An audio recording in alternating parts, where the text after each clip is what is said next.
Hello, everyone. Welcome back to another edition of StarSound Speaks. This is your host, Irlianna Samsara, episode 163. And as promised, we have the lovely Andrea Michelle back. Thank you for coming back, Andrea. It's such a pleasure. Thank you so much. I was looking forward to this. Yes, I know I got this great email from Andrea, and she was like, I could feel the excitement just pouring through that computer screen. And she's like, oh, I got some stuff I got to talk to you about. And she's going to explain it to you. It's everything happening right now. Obviously, as women, we are watching very closely the Supreme Court document. Here we are in eclipse season, Taurus, Scorpio, the reproductive rights, women in general, the earth. I mean, it's all just coming up really, really loudly. But I want to turn this microphone over to you and go for it. Share what you got. And basically, this is going to be about, how we can support ourselves and what higher truths are calling to us during this time. Yes, we can be scared and look freaked out, but there are some very, very key points that Andrea is going to show us. And I also have the chart of the USA and where this is occurring for us as Americans. So yeah, all right. Thank you. Yes, this is Oh, wait, should I introduce you for the people who are new to the channel? Sure. Okay. Hold on just a second. Okay, guys. So so for those of you who are new to the channel, to reintroduce Andrea, because I love all of your credentials. They're so wonderful. So Andrea, this is a little bit about her. It was 10 years ago this year, in 2012, Venus had a visible passing between Earth and Sun, and that ignited Andrea's, what she calls soul circuitry. And it awakened her passion for remembering ourselves through marrying sky and earth in our bodies. So I'm just telling you, as I'm saying this, I'm getting chills. It's just so tuned in. Her greatest joy is collaboratively initiating her clients into their mysteries through a deeper alchemy of self and soul. She made her professional teaching debut at the second Sky Astrology Conference in 2018 and was most recently a lunar guide for Astrology Hub's Inner Circle in 2022. Andrea is devoted to the wisdom medicine of our human vulnerability as a gateway into the freedom, truth, love, power, and compassion of our deep heart. So that is why we have her back on today at this most intense choice point, we will say, for ourselves and the divine feminine. So welcome back. Thank you so much. Yes, choice point. That seems to be the recurring theme, right? Over and over again. Lest we go back to sleep and think, oh, I'm done. It's like we have more choice. There's always more. And that's something that I actually want to share about what this eclipse, this last solar eclipse, what I learned. I was in a workshop over the weekend with the people that I do you could say my spiritual work with. And I got to discover the places where I still am carrying a story around. So where I have not wanted to go and where I've been still bypassing in my own spiritual work, where I have been lazy, where I haven't wanted to really address the places where I'm still clinging to what I know. And so fortunately, through the agency of choosing love as the portal through which I got to see and feel and experience this, it wasn't easy. But it was I'm so grateful for the experience because, again, if I am in pursuit of the truth, in pursuit of more honesty around how I'm living, which in turn, that's the only way I can engender change or offer my gifts most honestly, most integriously, then it was an amazing experience. But it wasn't easy. And as eclipses often aren't, right? Right. But I wanted to read a little bit about just what I sent out to my subscribers around just like a pith few sentences around what the opportunity I see around this portal is, unless you want to read it, Irlianna. I Oh, give it to you. yeah, yeah. Let me pull that piece up just a second. Okay, so this is what I'm calling it Andrea's synopsis for the next 2 weeks. So this is your medicine, everybody. All right, you're ready for the RX, right? Like the little pharmaceutical RX. These next 2 weeks are a potent time to intentionally surrender into our feminine stability, deeply resourced in our human bodies. To do this, we must be willing to let go of where we're holding on to stories that keep us victimized and that are out of coherence with our becoming. This creates the hummus. I'm getting hungry. It is hummus. Sorry. It is hummus. Okay, same spelling as hummus. Exactly. It's Venus, Taurus season, food on the brain. This creates hummus and ground for re-empowering and ultimately sustaining our masculine agency, sourced from a renewed commitment to the protection of all life, capital ALLLIFE, all life. No matter what the current relationship we have with our bodies, giving thanks and appreciation for it and the blessings we have and are yet to come opens a portal for the pulse of genuine gratitude to weave its unique thread of love through our circuits. That's wild. It's a tall order. Yes. You're an amazing writer. How you can articulate this. It's so beautiful. Thank you. Thank you.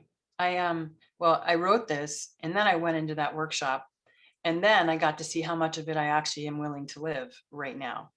So this is the thing. I get to decide, not from my head, how much am I committed to in my thoughts, and wow, that sounds really, really good, but actually experience how much of it I'm available for or not. Living it, yeah. Right. And definitely not 100%, maybe 33. Yeah. 33. And it's an aspiration. And if I'm living 33, if I'm living 100% of 33, then I'm good. Right. So thank you for reading that. It sounded so good coming from you. I appreciate that. Oh, well, yeah, no problem. I'm like, oh, I want to write like her. This is amazing. You are inspiring me. Oh, thank you. So one of the things I wanted to really speak to, if you want to bring up the chart, Irlianna, I'd love to see that. Yeah. If you can do the one without the USA, just the transit chart for the lunar eclipse. Sure. Transit chart for the lunar eclipse. Okay, so let me just give me a moment here. And so I want to speak to your viewers about Neptune and Mars, especially. I mean, there's so much we're going to go into a lot of it, but here we Neptune go. And Mars, yeah. So down at the bottom of the chart, yeah. This is the chart I pulled this for Washington, D.C. And so, yeah, but this is the lunar eclipse. It's right after midnight Eastern time on a week from this Monday. Okay. Oh, weird. It's so funny. For some reason, I have Sagittarius rising for DC. Oh, I see. Because, I'm doing it. No, I'm using whole sign houses. Me too. Weird. Okay. I don't know. Anyway, so it doesn't really matter because we're speaking in general terms. So the houses are less important than the signs, right? Right. Because this is for everybody. Right. So Neptune and Mars, they're at the bottom of the chart. There is a star called Merkaba, which is in between. Merkaba is at 23 degrees of Pisces right now, and it is in the constellation or the asterism of the great winged horse Pegasus. And it's one of the stars of what's called the Great Square of Pegasus. And I'm going to read a little bit about what that star means. The Great Square holds the mystery or knowledge about the metamorphosis of the physical body into a body of light, or merkaba. These stars impel us to ascend from our primordial past into our destined evolutionary fulfillment, to become more through our human experience. Merkaba brings to the forefront all that is of issue regarding the physical body, at the genetic and cellular level, and the importance of ensuring its health and refinement, and to fully embrace the physical aspect of our lives. How perfect with Taurus North Node, right? Right. So Mars, let's speak a little bit about Mars and Neptune here. So if I might, Irlianna, this would be where I'd like to share the sky view Sure. of Mars and Neptune. Great. Yeah. Yeah. And now you should be able to. Great. Thank you. Thank you, everybody, for your patience. Okay. So this is a snapshot of the actual sky of this, these planets within the great framework of the chart that Irlianna was showing. So here we have Venus, right? But there's Neptune and Mars here. So most of the time, and this green line, by the way, is the ecliptic, which is the path of the sun. This red line is the celestial equator, which is the Earth's equator projected into space. And right here where they cross, it's hard to see, where the green and red lines cross is the Aries point. That is the equinox. It's the spring equinox in the northern hemisphere, the fall equinox in the southern hemisphere, okay? So these planets plus Saturn and Jupiter, which are not visible here, are all beneath the ecliptic. Why is that important? Because Symbolic. it's very symbolic. And this is where really looking at the sky and taking into consideration the actual sky when we're delineating offers so much more richness and nuance and perspective that we can't really see just on the chart alone. So the southern hemisphere is basically where we have the status quo. It is standing our ground, resting on our laurels. It can be intractability, right? An unwillingness to change. Now, in a positive manifestation, it can be standing our ground in a good way, finding our stability, testing our mettle, finding where we are still a little bit off, and then refocusing our efforts to re-engaging to come back to center. But all these planets beneath the ecliptic at this eclipse time can be literally where it's a hard battle to get out of where we've been, to not repeat the patterns of the past, both collectively and individually. Would you consider, can I ask you this? Would you mind? I'm sorry to interrupt. Would you consider that also like complacency? Yes, very good. Yep. Okay. Laziness. You got it. Complacency. Where I refuse to change. The South Node, the nodes are in fixed signs, right? But the South Node is Scorpio. Scorpio is the sign most associated with our evolutionary process in the evolutionary model of astrology. But it can also be when we're not available for that, where we refuse to change, where we are dead fast against not changing. Exactly. And that's the shadow, right?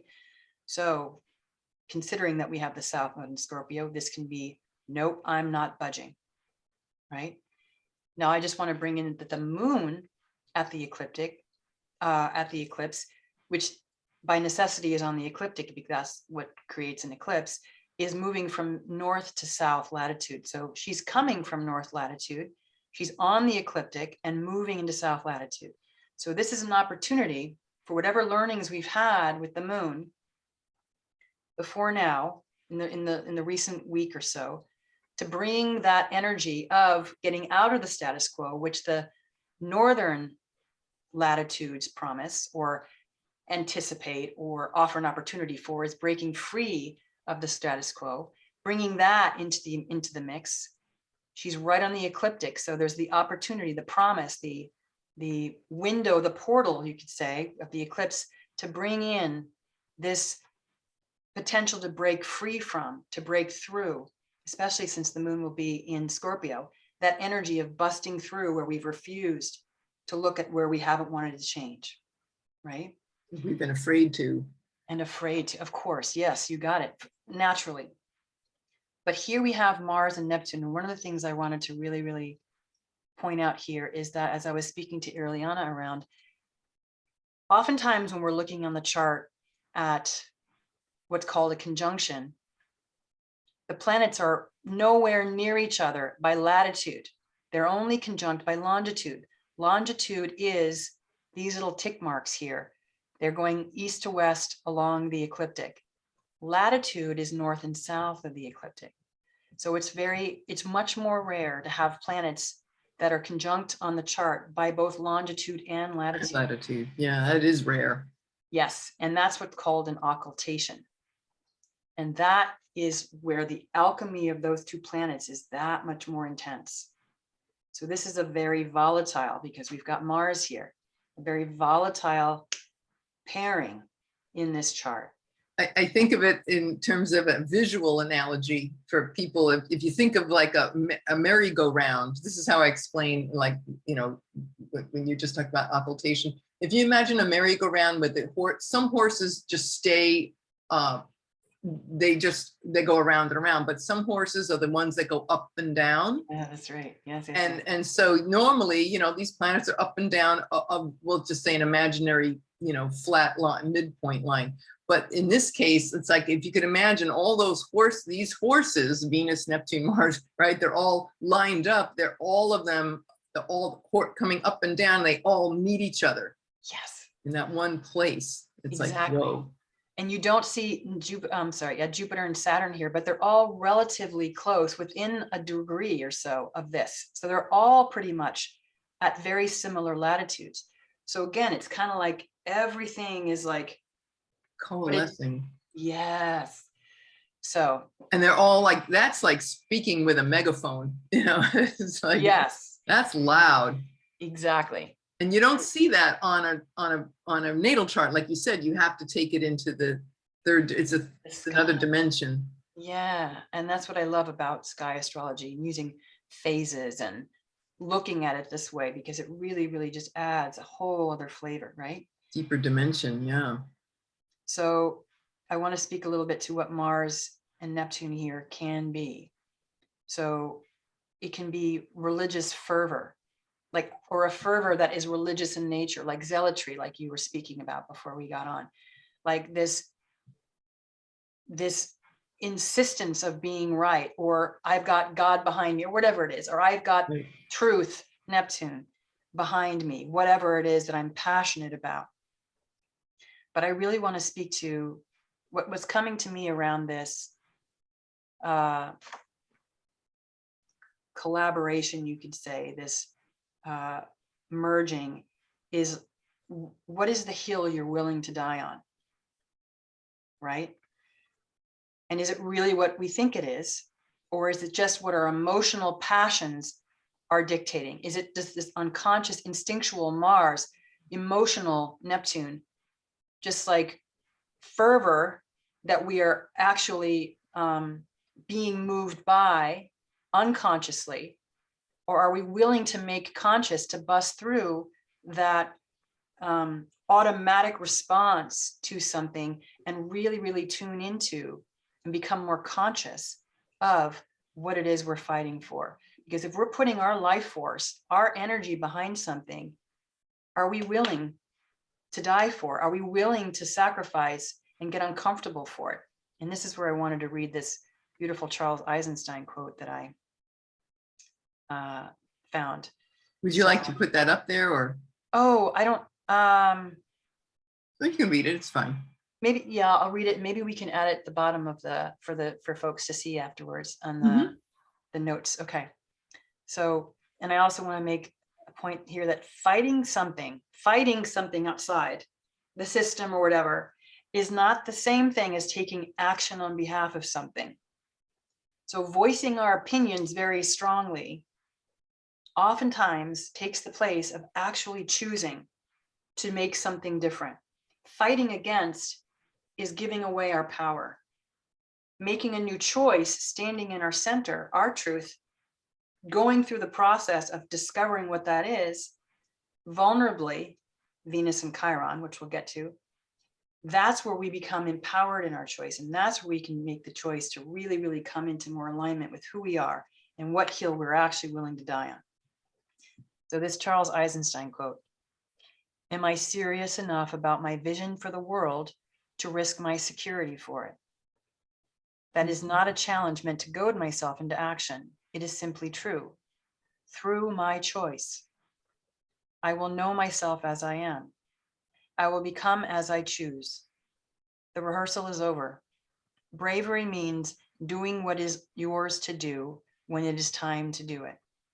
Denying that knowing locks your heart in a box. Life becomes a chore. Despair descends like a fog, turning everything gray. Hope withers, leaving behind the dry, empty husk called wishful thinking. So Wow.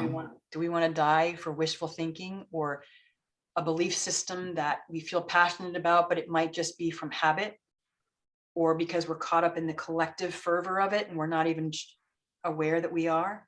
How much are we willing to cut through the fog, Mars, Neptune, or where we've been just kind of following the latest thing, or this cause feels good and it's the right thing to do because everybody else is, yeah, it's right.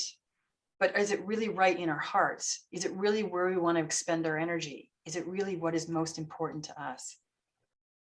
Are we being caught up in this collective fervor and being taken outside of ourselves? Or are we willing to use this energy to be more honest, to be more, wow, I didn't know that I wasn't willing to go here before. But because I am devoted to more of my truth so that I can be more in service to actualizing my being, my merkaba, my body, bringing my body into things, not just my heads and my beliefs. What is my body telling me? Then I know I'm in alignment with myself, in my heart, in my truth, and therefore I cannot help but be in alignment with the collective. And it's true for all of us. That is, I love that. And you know what I also think about when you mentioned, you know, I've never studied merkaba, the fixed star merkaba, but the fact is, like, I just discovered today, right, you know, right before we got on the call, was like merkaba, like the fixed star merkaba is part of the term merkaba. So for people who may not be familiar with that term merkaba, it's like you could say it's the multi-dimensional light body. Yes. It's what they in my dear little Keys of Enoch book, you know, that it's all about the light body and everything in the Keys of Enoch. If you've never read it, it's an incredible, mystically encoded, highly mystically encoded book, understatement. And that book, Academy for Future Science, if you're interested in, you know, go to their website. But it is really all about what you're just sharing here with us today, Andrea, this choice point. And it's like, when you talk too about this Venus, Neptune, Mars, and in Pisces, and you know, this Piscean and merkaba, you know, is part of the play.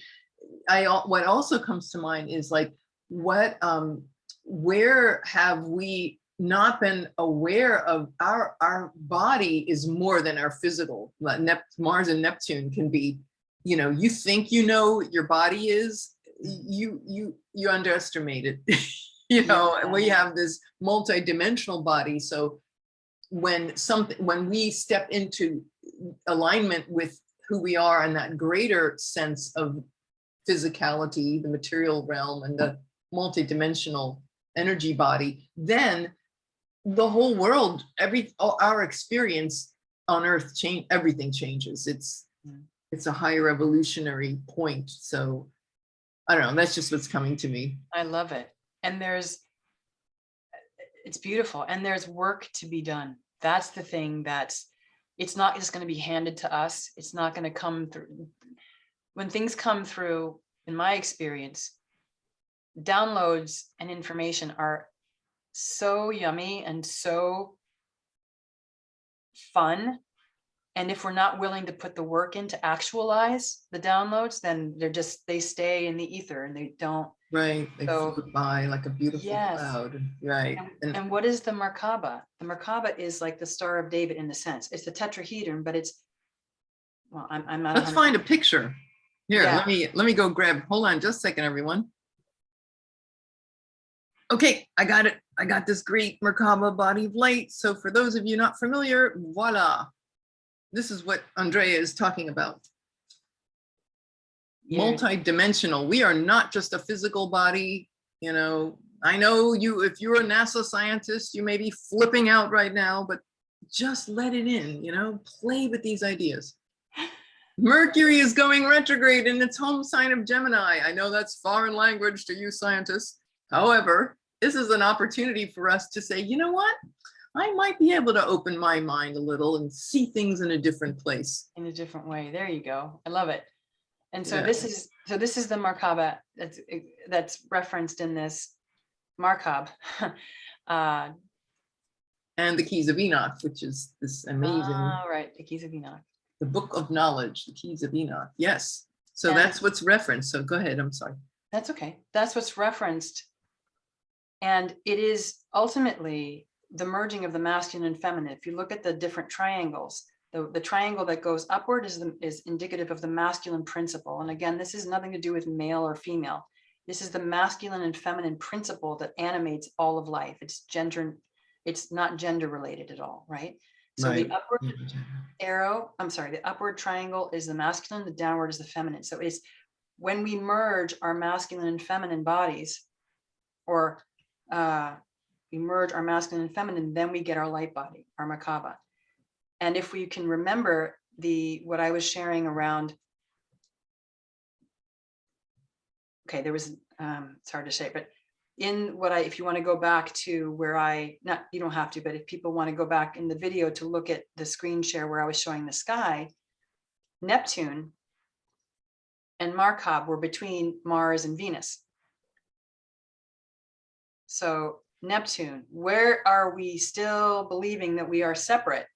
Where are we still believing that we are masculine, or our inner masculine and feminine can't come together and work together? That's also Venus and Chiron in the chart. Venus is in Aries. That's a very Martian, very masculine expression for Venus, but it's still Venus. So it's the masculine expressed through the feminine. And with Chiron there, again, it indicates this wounding of the feminine not having agency. It's one way of looking at it, or believing we don't have agency. But it also can be Chiron, the potential of Chiron there. Or Chiron is also where we believe that the masculine and feminine can't work together, or they have to remain separate, like the Neptunian fog. But it can also be, what is the key to opening up the passage between the masculine and feminine? Chiron. Right. It's Chiron, The healer. our human vulnerability. You got it. And the vulnerability doesn't mean weak.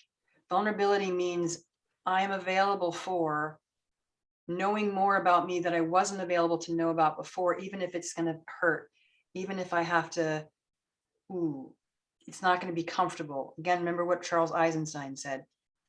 What am I willing to risk? Even if it means risking my security, Taurus. Even if it means risking my safety, my known. My comfort zone. My comfort zone, which is all those planets at the bottom of beneath the ecliptic. Under the ecliptic. And you brought in Mercury again. Thank you. Because yes, Mercury is the only planet of the major planets that is actually above the ecliptic at this eclipse. And he's retrograde in his own sign. So this is a very powerful Mercury, right?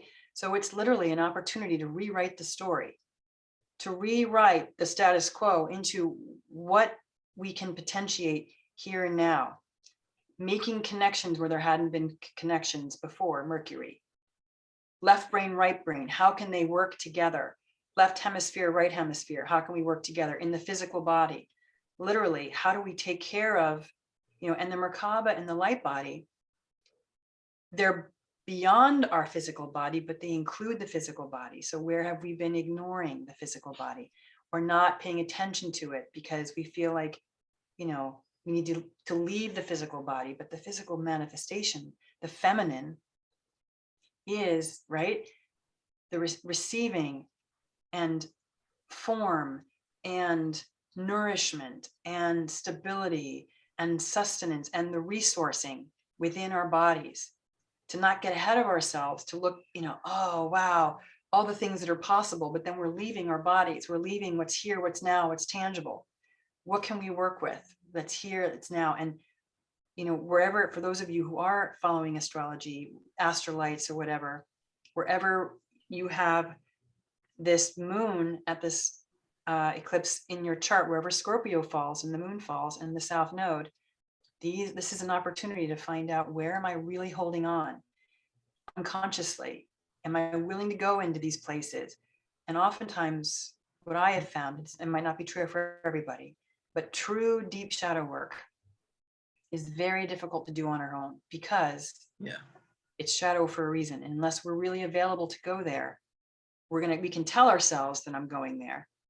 Neptunian fog. Oh yeah, I'm taking action. I know exactly. But I'm looking through the veil of what I'm really only safe to look for now, unless I am held, unless there's someone who's a little bit further along, who's done their work in that place, who can hold us and keep us to task lovingly about, where we might still be BSing ourselves or not really being true or bypassing. And the more we do this work, it is so powerful. It's just like, right? And this time, this potent time, not just the eclipses, but literally the times in which we live, any genuine effort toward change, toward genuine honesty around ourselves and where we've been kidding ourselves, not just about making it about the outer world. It's like, where am I still deceiving myself? Yeah. We can do it with love, tenderness, Venus, Chiron. Oh, right. Then that's the road to re-empowering. That's when our higher self, our deeper self, the universe, comes in to support us. And again, it might not always feel good, but at first. And I think too about the faith element of Pisces. It's like to have faith and be confident, knowing that we can pull this off. Very good. Yes. Yeah. And Jupiter on the ever, Earth point. Right. Oh, renewed faith, initiating a new way of faith. Thinking. Yes, you got it. Not through beliefs, but through agency. That's the zero, yes, that's what's so beautiful. Oh my God, I hadn't thought about it before.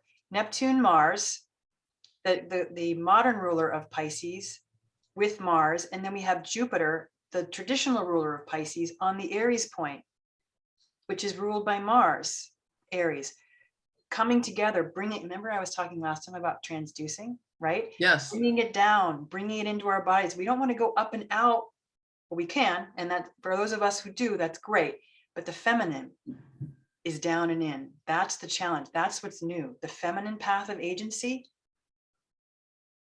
I don't know that we've experienced that really. What that looks like to have agency and use the feminine as the way to get there. Yes, I said in the beginning. You want to know something? Can I just say, please. As you said this peal of thunder outside of my window. Like it was like underscoring what you're saying. Oh, I love it. Always love to include, the environment, and it's like we are spoken to in so many ways. But go ahead. How Taurian, how beautifully Taurian of you. I love that. But it's it's the resourcing in our human bodies, that we have everything we need sourced in our human bodies, and where if we wanted to make that not enough, make just being plain simple what we have now not enough. So that's where, again, the beauty of renewing our faith in our agency, in making the choice, even if it feels really uncomfortable, even if we don't know what we're doing initially, but our heart is saying, this is what I want. And it's not just because everybody else is doing it. And it might be going against the grain. Aries, I am initiating. It's coming out of Pisces, of the veil of the fog, the collective into the. And one of the things that this. And I'm ready to embody it, Yeah, or what extent am I ready to embody it? But at least I'm making strides. Right. Exactly. And another thing that this whole Mars Neptune thing speaks to me around is differentiated unity. That where do we have this notion of oneness, like that we can't have agency, or we cannot be, I think in spirituality, especially in New Age spirituality, there is a false dichotomy of oneness, where we don't recognize that we're still keeping oneness in a dualistic paradigm. It's like oneness somehow excludes the individual.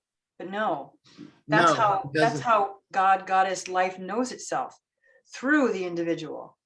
Individuated, yeah. You know what I always think of when you talk about this is like if you ever watch a any sci-fi movie, Star Trek, we'll just pick Star Trek. The team of people. If you ever noted the Orville, I love the Orville. It's so funny and great, but everyone they are all together on that same mission, and yet each one of them is completely individuated. You've got different. they're so well defined. They don't have clones on these ships. There are no clones. Everybody has to be in either. You never see two of the same. So there's the visual of that.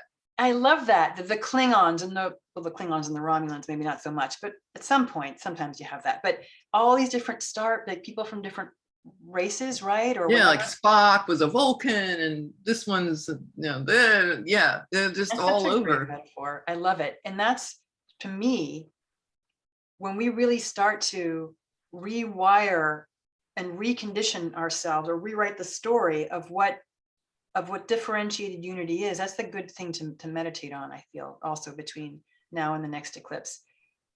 That sets us up for really living an Aquarian age. Whether or not we're actually in the Aquarian age or not, it doesn't matter. As we spoke before, it's like we can live the future into now, but it's a matter of living it, not just believing it or wanting it to be so. How much are we actually living what we want? And what is Aquarius is differentiated unity. It is literally, my uniqueness meets your uniqueness. We might not have the same uniquenesses, but we value uniqueness. Yeah. Aquarius, 11th house, Uranus. I would say even a step further. It's not only do we value it, it's like you can't do it without it. You got it. That's creativity. What I have and what you have coming together, making the third thing, you got it.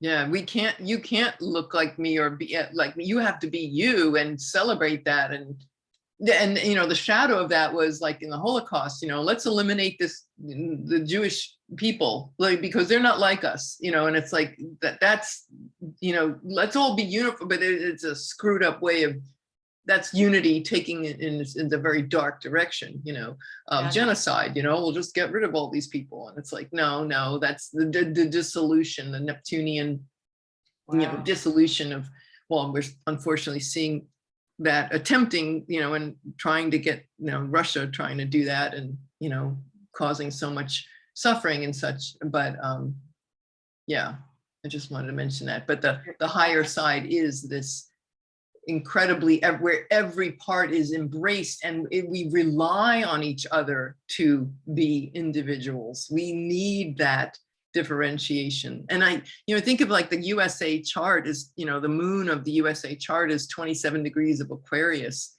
So our population, of course, on the 3D level, the melting pot, the immigrants, Ellis Island, and it speaks to that, but it also speaks to there is unity in diversity.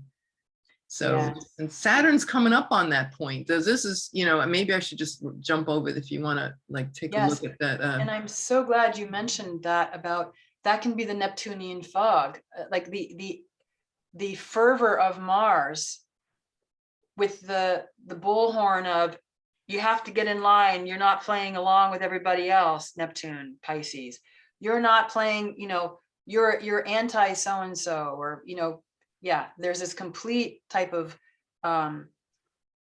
attempt to break down with surveillance too, and the information that institutions and governments want to know more and more, breaching of privacy, breaching of individual rights and freedoms to, whatever it might be. So thank you for bringing that part in too.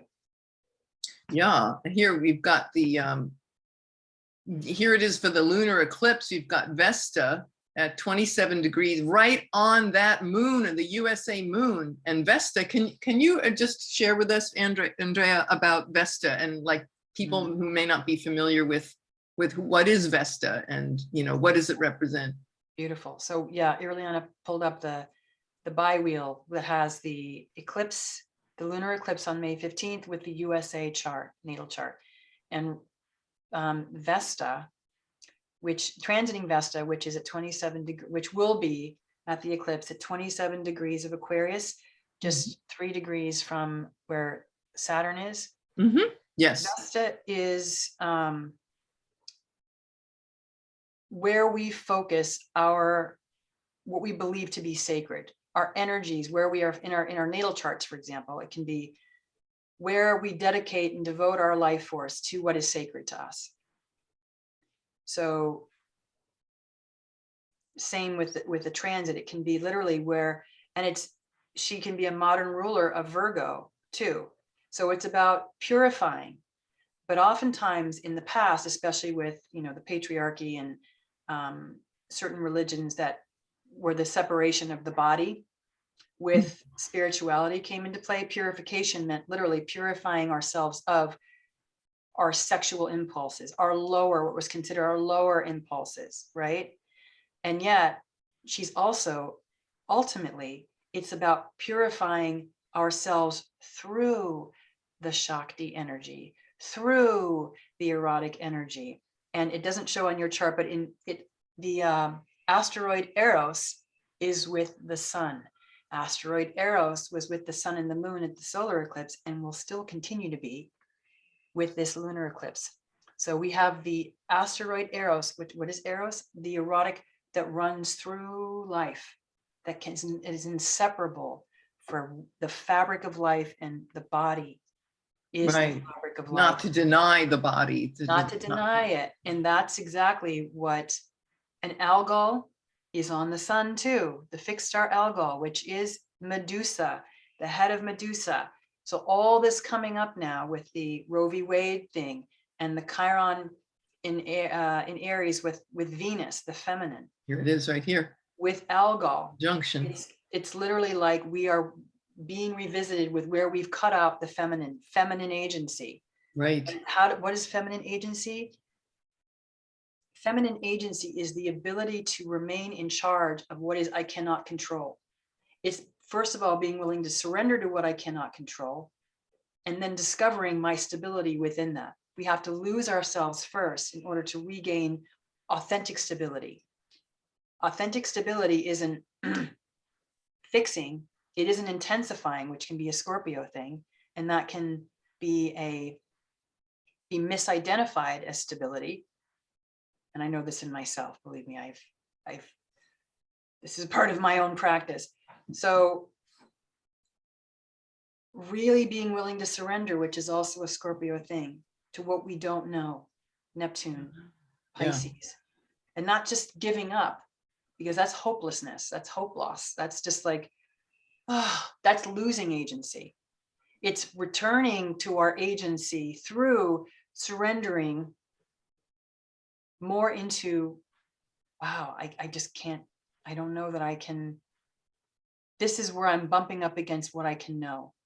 This is what I'm bumping up against, what I can do, that my head tells me I want to be able to do. But honestly, this is all I can do. And if this is all I can do, and I'm just engaging with what I know I can do, that's enough. Better to be engaged more honestly than to keep fighting or speaking or arguing or fighting something, but not actually choosing anything. I hope this makes sense. Yeah.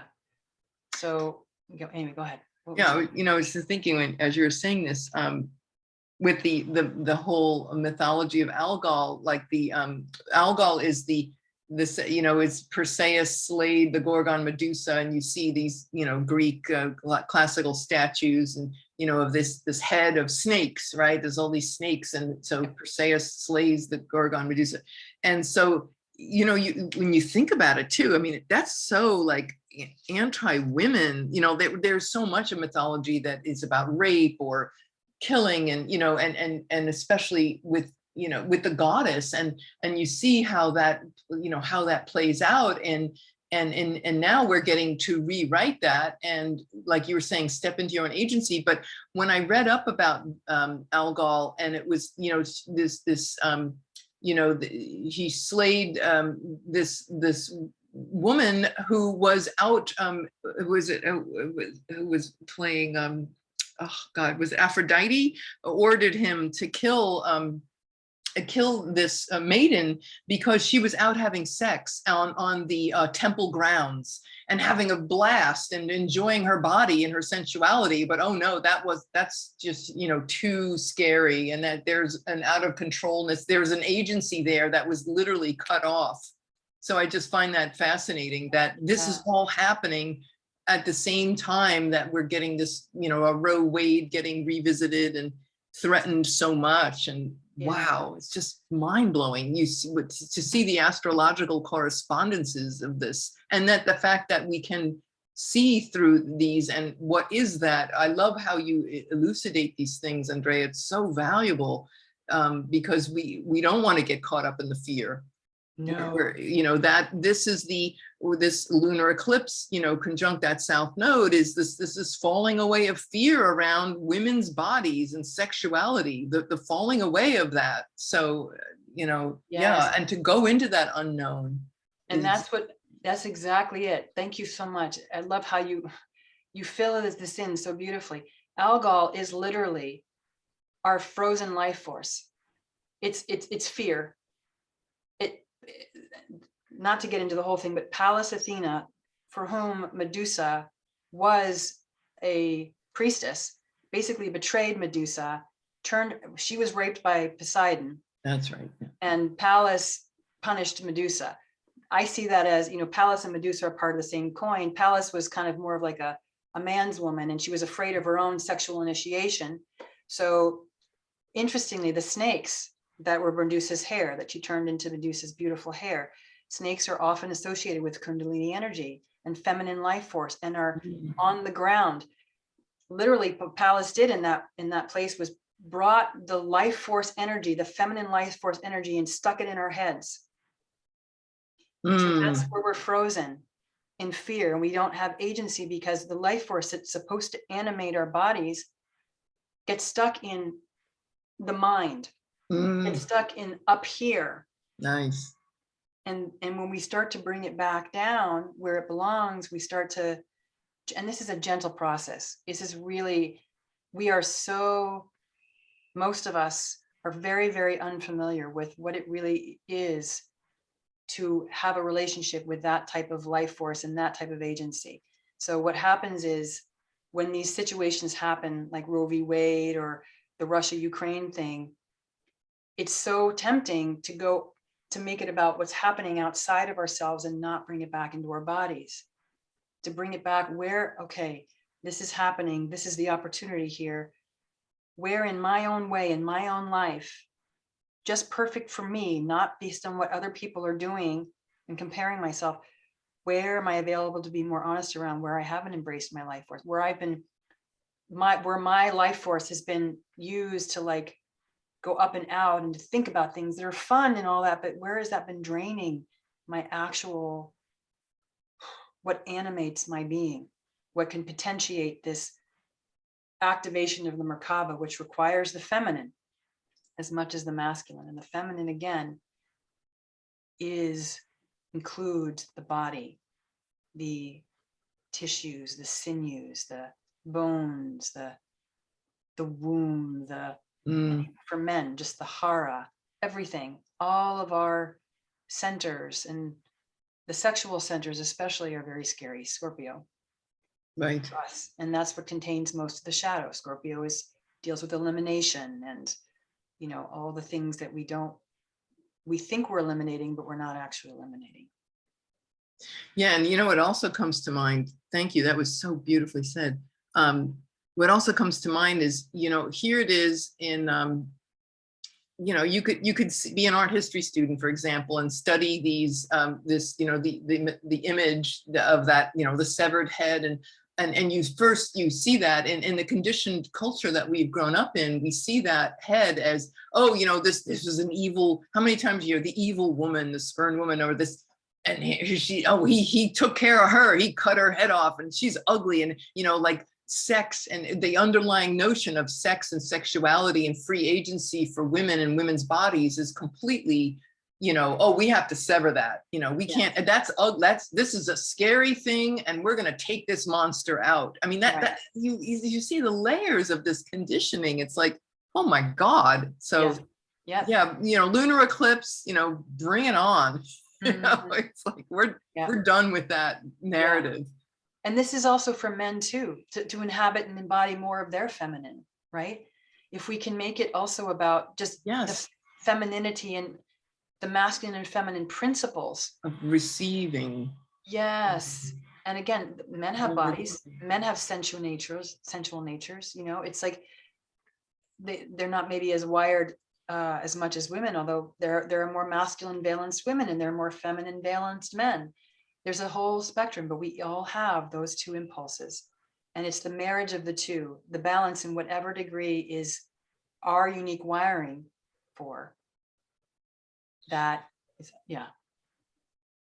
Too, I just noticed as you're saying this, oh my goodness, the natal chart of the USA has Algol at 23. Oh, wow. Oh my God, that's crazy. And the North Node still conjunct, it just passed it, but there it is. Like, this is a big gang up of energy here. I mean, this is just, whoa. Exactly. Well, Algol, because it's a star, it only moves 1 degree every 72 years through precession. So that would make sense that it's very close to where Algol is now. Algol currently is at 26. 26, 27? Okay. Yeah. 26, right. So it is conjunct the eclipse as it is now, and there's that south node on the natal placement of Algol in 1776. Yeah, and then Vesta is right there too, 4 degrees away. So I think this was part of our, if you want to say in terms of, at least in America, this is a part of this correction that's taking place. You think about all the, growing up in the United States, the Puritans and the Pilgrims and that whole denial and of, sexuality. I remember, those pictures of the Pilgrims, they only wore black with white collars and those damn buckle shoes. I always hated those shoes. It's like, oh my God, it was so rigid and it was so much about denial. And our the Europeans like laugh at us like, oh my God, you people, you can't take your clothes off and go swimming at the beach. Oh no, we'd be arrested for showing our bodies. It's like, it's insane.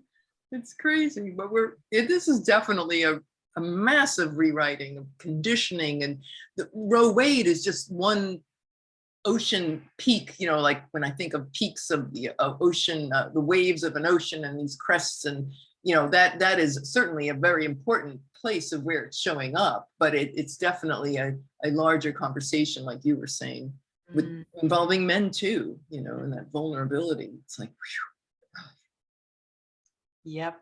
Eclipses, we're ready for you, ready or not. Well, anywhere we're not, the eclipse is like, I don't care if you're ready, we're gonna show you this. Yeah. And the best thing to do is to just be in faith, just trust. You don't have to have it all figured out. That's mind of trying to dissect things, and it's like just let it go and let it move through us, so it can embody us.